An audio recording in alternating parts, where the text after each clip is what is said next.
everybody, welcome back to another grilling video, or should I say smoking video. Today we are back on the PitBoss Pro Series Combo Smoker, and we are going to be smoking us some delicious burnt ends. Not your regular burnt ends, let's call them poor man's burnt ends, or portion control burnt ends. I love a good brisket and making burnt ends out of the point of that. But the problem with that is you end up with this, giant hunk of beef. And sometimes we don't eat it all. We don't have enough company over. We're not just going to use it all. So there's a way that you can just have those delicious burnt ends using a less expensive cut of meat. I'm going to show you exactly how we do it. Today we are using some USDA Prime Angus chuck roast. This one's called a chuck roast. You'll see it listed as a bunch of different things, but when you shop for these, I'll show you this in a minute, but you need to look for good marbling on this, and this one has some nice marbling. It's got a little bit of a fat cap around it. We want all of that stuff for our burnt ends. So let's get our smoker going. We'll turn it on, go to the smoke setting. We'll let this start warming up. We're going to do these at about 250 degrees. 250 to 300 is okay, but I'll leave mine set at 250. It tends to go above a little bit and a little bit below. I'm using good old mesquite pellets in here. I like that good smoky flavor. These nice little small cuts of beef. It's going to be amazing Texas tasting barbecue. So while these are going, let's get our utilities. I like to use a good sharp knife. I like using a boning knife. It's kind of what I'm using here. It's a good one for cutting through items. Let's go ahead and open up our chuck roast here. By the way, this is a just under 4 pounds. That's a good size. Now I want to cut these to about a 2" by 2" square. That's going to give me enough room to shrink it. It'll come down to maybe 1.5 inches to 1.25 inches in size, cubes. I figure that's a good 2 to 3 biter when you cook them up. That's what we want to start with. Now, when you get a chuck roast, there is almost always going to be a fat line right down the middle. You just want to break it right at that line because we don't want to cut it right there. Heck, it's just going to fall apart if we do on those lines. And it may or may not go all the way through the meat. If it doesn't, just give it a little cut trim right there. All right, I'm gonna pull this little piece of silver skin off of here. Now remember, we like to take silver skin off. We don't want to take off the fat. The fat is flavor. It's gonna render it down nice and tender. Now for these sizes, I'm gonna cut this guy in half, thickness-wise.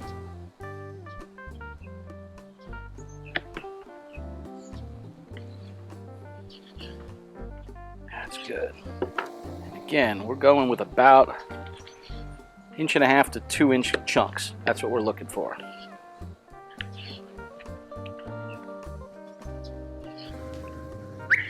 Over here. Yeah, right here. Hey, do me a favor. If you like this video, go ahead and give it a thumbs up. And if you want to see more like it, subscribe to the channel and click on that little bell notification so you get notified of new videos. Thanks. And that's about our size right here. That's what we're looking for. That one's probably a little small. Just move these aside and put them on a tray here in a minute. We'll season these guys up. Now, if you have any extra trimmings, save them. Chuck roast is great on any kind of ground meat. If you're going to add it to any kind of sausage, like that's a good cut for it. All right, and I've got another bit of a fat line here. I'm going to separate this here as well, just again, because it will probably break there anyway. I'm going to leave these pieces a little longer, but they're thin. All right, cut these guys up into our chunks again. Yeah, exactly what we're looking for right here. Let me clean up. We'll get our rub prepped. We'll get these things prepared on a tray and into the smoker. With this guy sitting right at 180, we'll just kick it right up to 250. And we also want to test out where we're going to cook. So if we open this guy up, if we were to put this right down over our fire pot, we would get a lot of heat right over that bottom. But we check this out and make sure that this is going to fit right up here on our top rack, which it will. By the way, I use this little tray just because it's real easy to pop them on and off. I could easily just put them right on the tray in the griddle or in the grill as well. This will work out wonderfully.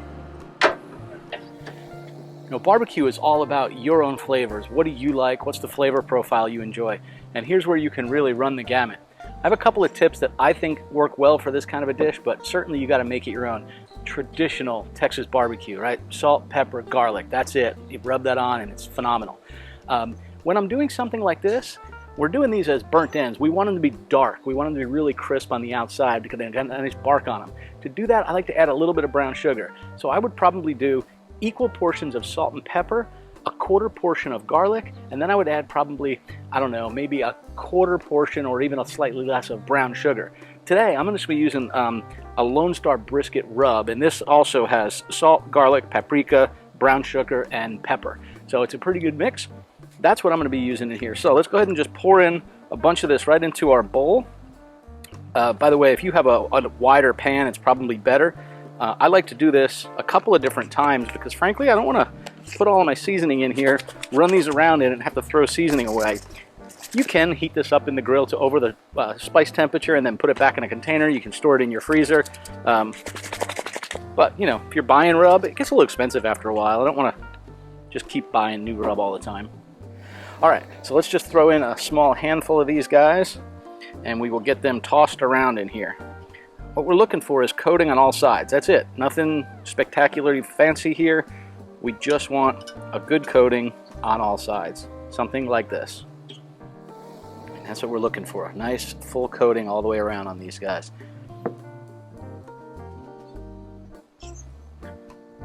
Get 5, 8, 10 of them or so done, and add a few more.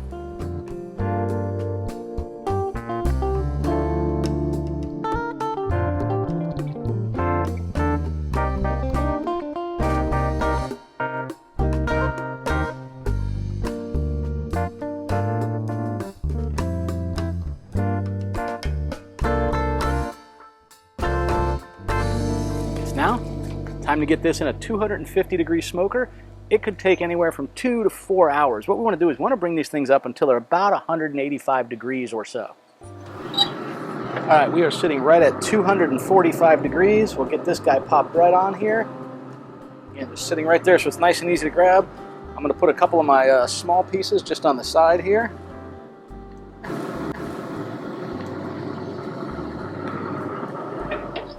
Close her up and let that smoke. We'll be back in a bit. Okay, these are sitting at about 165 degrees or so. We want to get them just a little bit warmer. I'm going to take them out, check them out, and see how they look.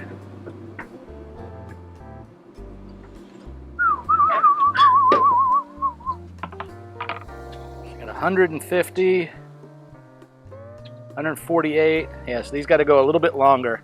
We want to get these up to about 165 or so before we're going to put them in some nice beef broth or liquid and get these things good and tender. Bring them all the way up to about 205. How's it taste? You like it? Yeah? Is it spicy? Got a lot of seasoning on them. That'll mellow out a little bit in a bit. Yeah, these are looking good. I need some milk. Oh my God. The flavor is amazing, but they need to be much more tender. All right, we'll put these in until they get up to about 165. All right, we just checked the temperature of these and they're at about 190 degrees or so. Heating up a little sauce, I'll show you that in just a minute.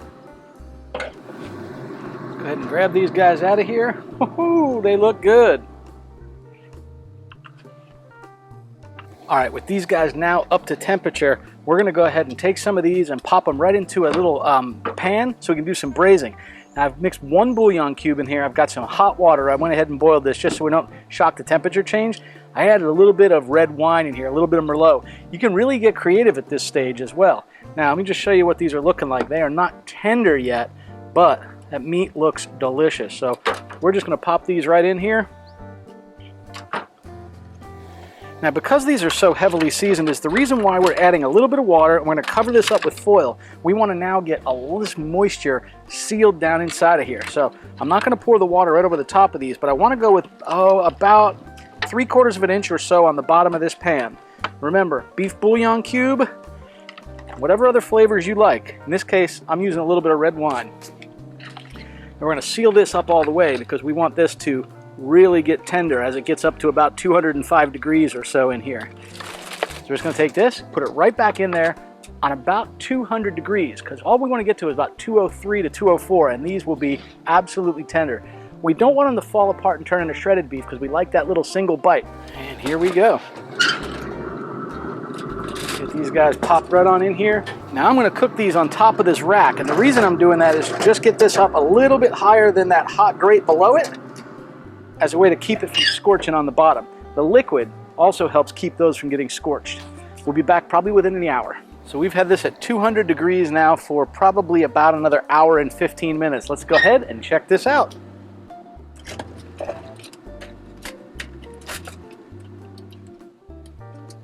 All right, this is the good stuff.